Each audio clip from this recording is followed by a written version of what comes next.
Hey everyone, it's Dominic, the Primetime Treasure Hunter. Welcome back to another video. As you can see, I am back in the saddle here at Primetime Treasure headquarters, ready to film some more videos for you. I apologize for not having any up over the last few days, but I more than made up for it by taking a 4-hour trip southwest from Syracuse to Connecticut to meet up with Steve Rakin from the Rakin Profits YouTube channel. We filmed 6 collaboration videos together on all sorts of topics that can help you out in your reselling business. All those videos are going to be released over the next few weeks on Steve's channel. So if you are not subscribed to his channel, although most of you probably are, you could see a link to it down in the description section where I actually did an interview on Steve's channel several months ago. So go check that interview out too if you never saw that. That was a fun time. And as you can see here, if you want to see all the behind the scenes of my time with Steve, and then we went out thrifting. It was a great time. Met up with his mom, Mama Prophet. It was hilarious. It's a very lighthearted, fun video, but you will still learn a few things when we go out thrifting, so go check that out. Now, the video that's about to drop later here on March 19th is one about comic books. So we talk about getting into that area if it's brand new to you, finding treasures, the types of profit that could be involved in that. We also did a separate video that's just general and related to sourcing and finding treasures in unexpected locations. And that's actually what I want to talk to you about today, based on a sale that I made last night and a recent estate sale purchase. And I'm going to talk to you about 5 reasons why people commonly miss hidden treasures that are actually not too hidden. They're right in front of your face, but they become hidden mostly by psychological processes and things people tell you, things you start thinking yourself. And I want to make you more aware of this so that you catch yourself when these things happen, so you don't pass up on these types of profitable items. And the sale I'm going to take you back to is this one here. Now, if you did not see the full video, I will link to it at the end of this one. It was a fun sale. This is one that I arrived to at late. As you can see the title, Can I Find Anything Good When Late? And it was a small house. Now I'm just going to press play.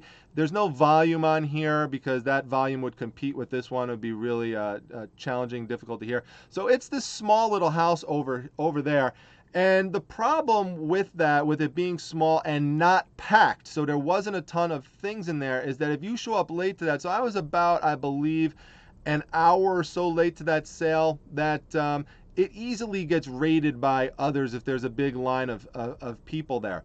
And that's pretty much what happened with this one. It wasn't packed full with stuff. Now, this is the garage. When I got into the garage, one of the estate sale employees and the actual person who runs the estate sale, who knows me very well, said, you know, Dominic, I don't know if you're going to be able to find anything here. There really doesn't seem to be that much stuff left. And when I hear that, that's just a challenge for me. And this is the first place that I walked into. And these things are just right in front of my face.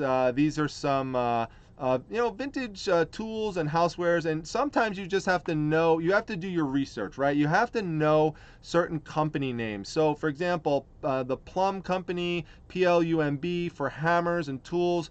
You have to just have that knowledge. And if you have that knowledge, then you could easily pick that up ahead of everyone else. So that's one thing you have to do, is you have to be knowledgeable about the companies. Now, how do you do that? You're going to do a lot of research by yourself. You're going to watch other people's haul videos. There's so many great resellers out there that you could learn from. Pick up guides, bolo books, all those sorts of things to get you familiar with the brands. The other thing is you have to think about, what are the people possibly passing up here because it doesn't look sexy? People are drawn to like the sexy items, and you could see these items right here, they don't look too sexy. I'm gonna actually make this a little bigger for you.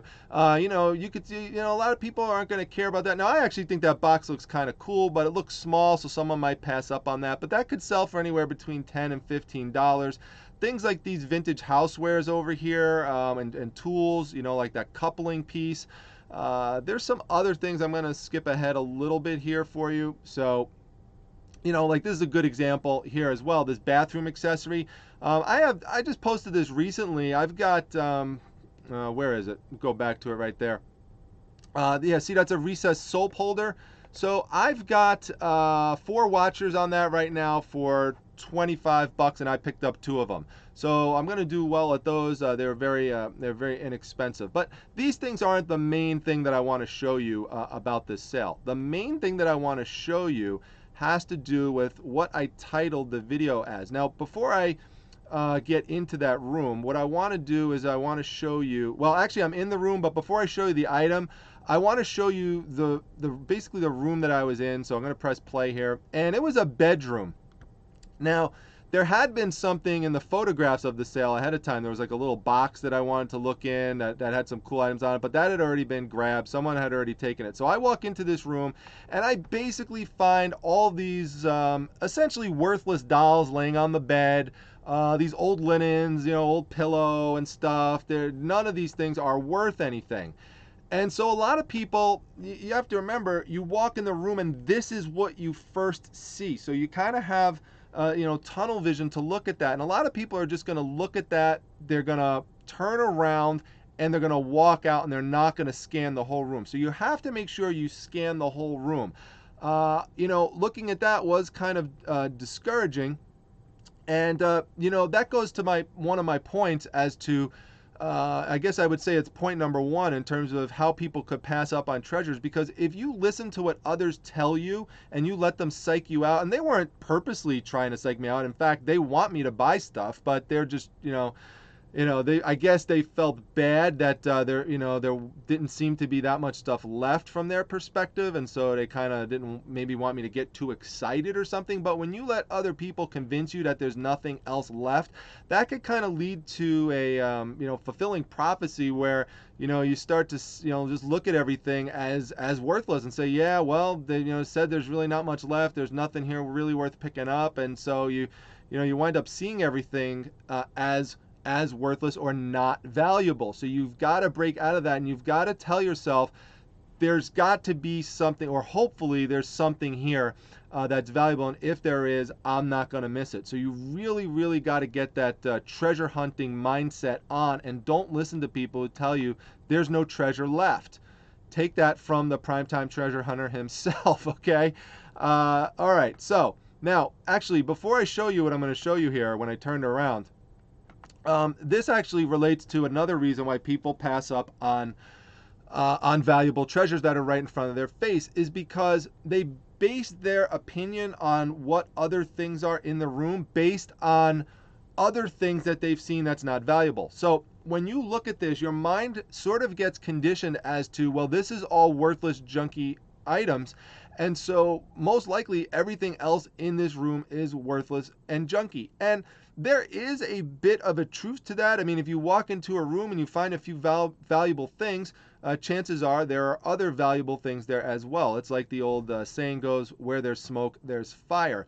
And as a general rule, if you walk into a room and there's a lot of worthless stuff in there, chances are there's a lot of other worthless stuff in there. But there are exceptions to these things. Just like when you go into a room that's filled with great treasures, there's going to be things in there that are damaged and that aren't worth anything. But when you walk into a room like this that has a bunch of stuff that's just not worth anything, that doesn't mean there might not be one other item laying around somewhere that has value.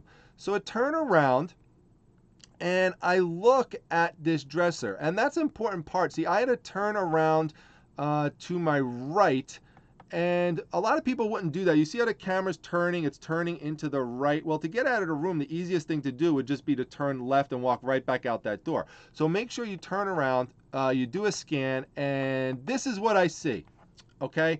Now, I'm curious, I want you to put down in the comment section, if you just saw this for the first time, what you would think that it is. Now, honestly, when I first saw it, I thought, given the brownness here, and I had a kind of a slightly different angle that I was looking at. And in fact, I didn't even see this little hole here, but I thought it was maybe like a discarded undergarment, like a stocking.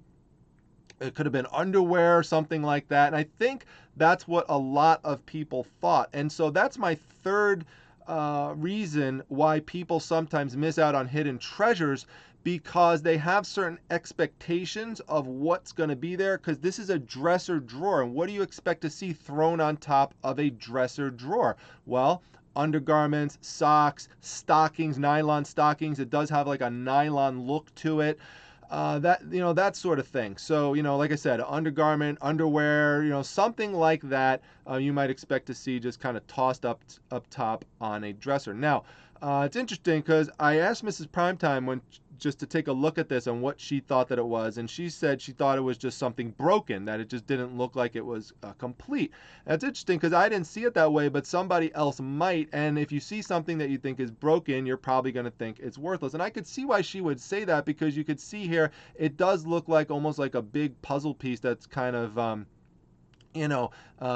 just kind of cut at like an odd angle, something like that. So kind of, looked weird in that way to her. So she would just figure, that's just something broken. So that's the fourth thing that sometimes messes people up in terms of finding hidden treasures, is they will assume that it's a certain thing, and that relates on to that it's not, and that relates on to my my fifth reason, is that, and this is the most important one probably, is that despite those thoughts, they don't then go on to explore it. They don't pick it up. They don't look at it to test whether their assumption is correct or not. So I could think all I want that it's an undergarment, or you could think that it's something that's broken, but it doesn't take much to go and grab that item and pick it up. So let's see what happened when I pick it up. And so now, as you can see, you get a little closer to it. That eye comes into greater view, and you get a better sense of what it is. Now, also notice that if you're just looking at it from this angle, even if you looked over and you saw that it was a mask, you may miss something else important about it if, again, you don't pick it up and explore. You've got to explore as a treasure hunter.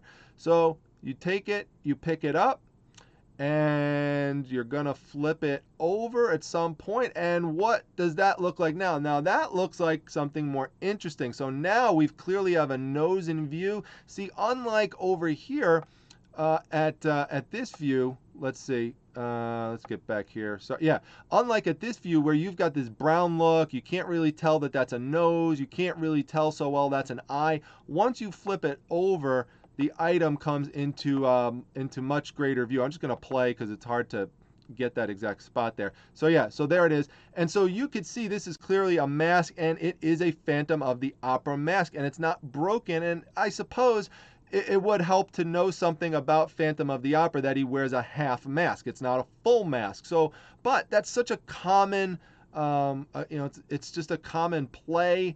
So many people have seen it, very common theatrical performance that it's been around forever. And in fact, it even says on the inside, if you didn't know what it was, that it's Phantom of the Opera. And then when you zoom in closer to it, you see something very, very interesting. It's going to be probably tricky for you maybe to see here, but it says 1988.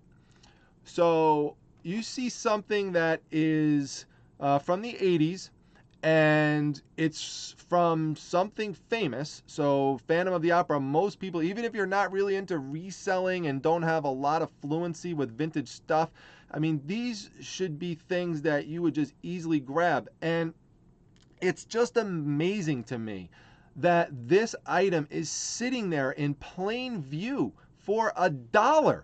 And there's the price right there, a little sticker, $1. And no one grabbed it. Not only did no one grab it, but when I picked it up and walked out of the room, one of the estate sale employees who saw me said she could not believe that I found that, because she had walked by that all day and had no clue that that was a Phantom of the Opera mask.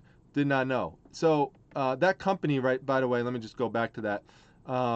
It's called Mask Arrayed. That's actually the name of the company, and they make a lot of famous masks.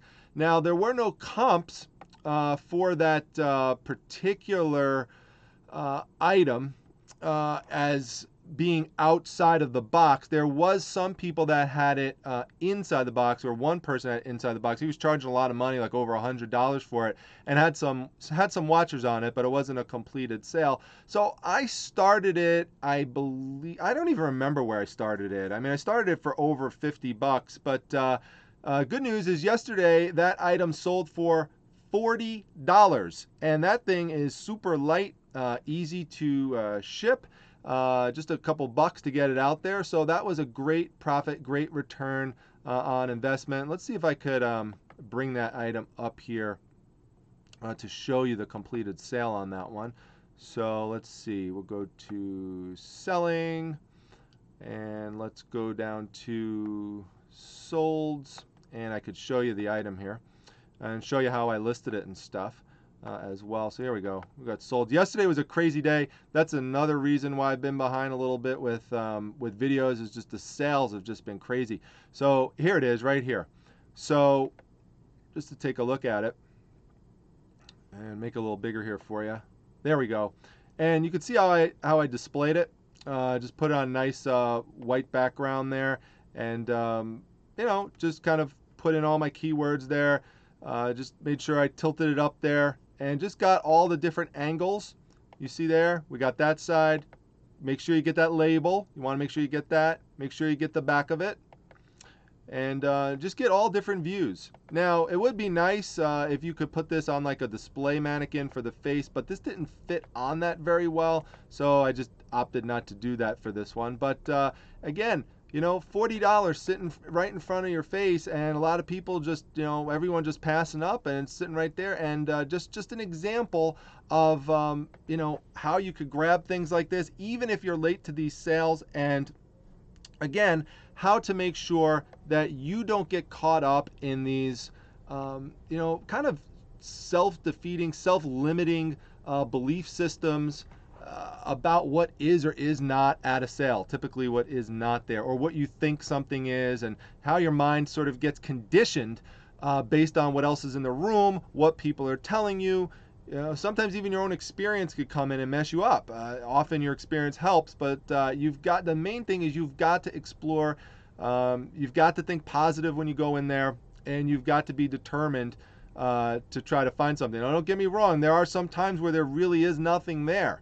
But having the kind of mindset and being aware of these 5 limiting you know, situations, beliefs, scenarios, whatever you want to call them, could be something that can help you going forwards in the future. So that's pretty much it for today. I hope you liked the first video back after that trip over to Steve's.